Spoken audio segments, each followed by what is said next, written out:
Exxaro Resources is passionate about water conservation, and their excavation and construction efforts focus on storing and reusing processed water and on collecting as much rainwater as possible. Wolfie Jan oversees these water projects, which makes up part of the mine's greater sustainability strategy. Please give us a brief introduction to Grootegeluk. Grootegeluk mine was established in 1975 when Eskom decided to produce coal for their steel-making processes. It is not the same as is with other coal mines where you have seams of definite coal and shale. In our case, it's all blended.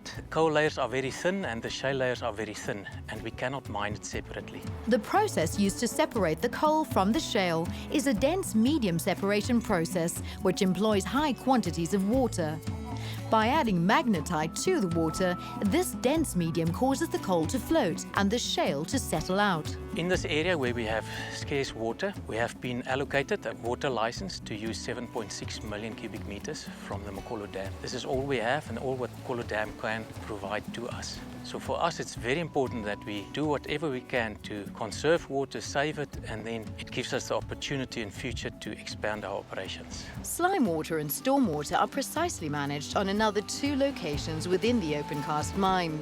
The water from the slimes, the uneconomic material left over after the process, settles out in the slimes pond and is pumped back into the system. Our stormwater system on top of the plant level is divided into 2 sections, a clean water and a dirty water system.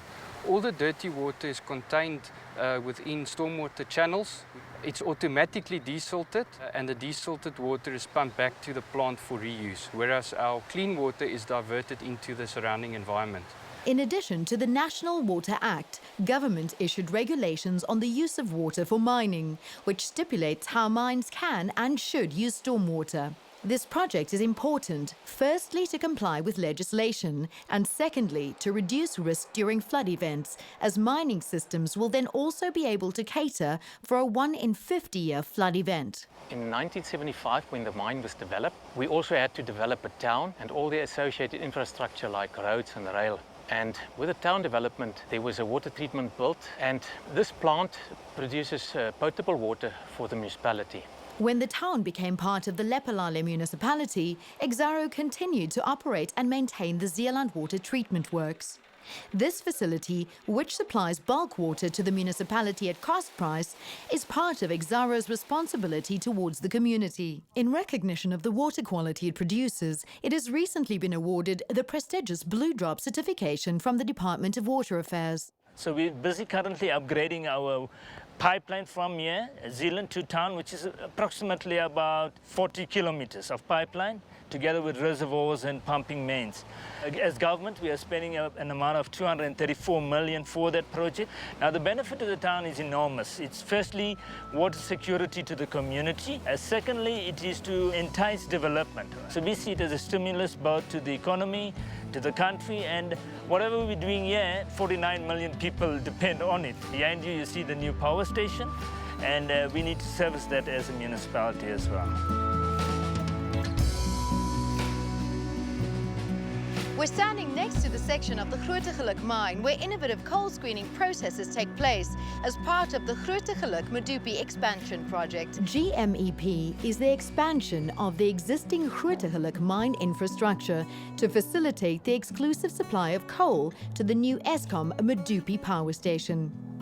Its newly constructed processing plant integrates state-of-the-art technology to optimize environmental performance with specific emphasis on water management. On the GMEP project, we've managed to reduce our water consumption by looking at our blasting techniques and technology that we're applying, as well as our crushing technology. Our crushers that we're using on this processing plant reduces less fines during crushing. We're also applying dry screening technology, where we're actually screening -4 millimeter material out of our processing plant. Also in the wet plant, we're applying new technology calling hyperbaric filters, where we reduce our water content within our fines that we do manage to wet. In our stockyard facility, as well as in the processing plant, we are sealing the entire environment.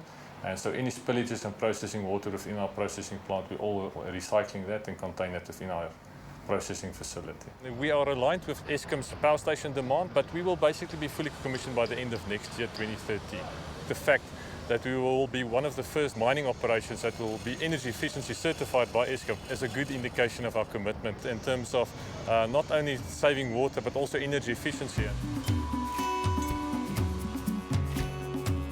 Exxaro employees and their dependents represent an important part of the population of the Waterberg coalfield area. The company's social commitment is therefore essential to their global vision of sustainability. An example is the Moholo Academy, founded by Exxaro, where unemployed youth from the area were trained in brickmaking and business skills. Upon completion of the course, the top-performing members were selected to enter into an agreement with Exxaro to found a brickmaking factory. This is a youth project and currently employed 8 people. We produce at around 2,000 bricks in a day as our daily target. They have a lot of demand for the bricks at Lipalale, so we do supply in the community the bricks that we produce. As in the recent past, they've become totally independent of Exxaro support. They now run the business on their own and produce about 10,000 bricks per week. I think historically, sustainability was defined as a business that meets the demands of today without impacting or negatively impacting on businesses of the future and enable them to meet the objectives in the future. We are further refining this broad framework of sustainability, taking into account its cross-functional nature, which does not only span the areas of safety, health and environment, but also looks at the areas of corporate investment, of community involvement, of community empowerment. And so having said that, our aim is to obtain the most value from our sustainability efforts for all our stakeholders and to incorporate sustainability thinking throughout our total business processes and also include that into our strategy. Obviously, we need to align our corporate sustainability and social responsibility strategies to support that. So even those need to be relevant today and also in the future. We hope you enjoyed a fascinating journey into the world of coal mining here in the beautiful Bushveld in the Limpopo province.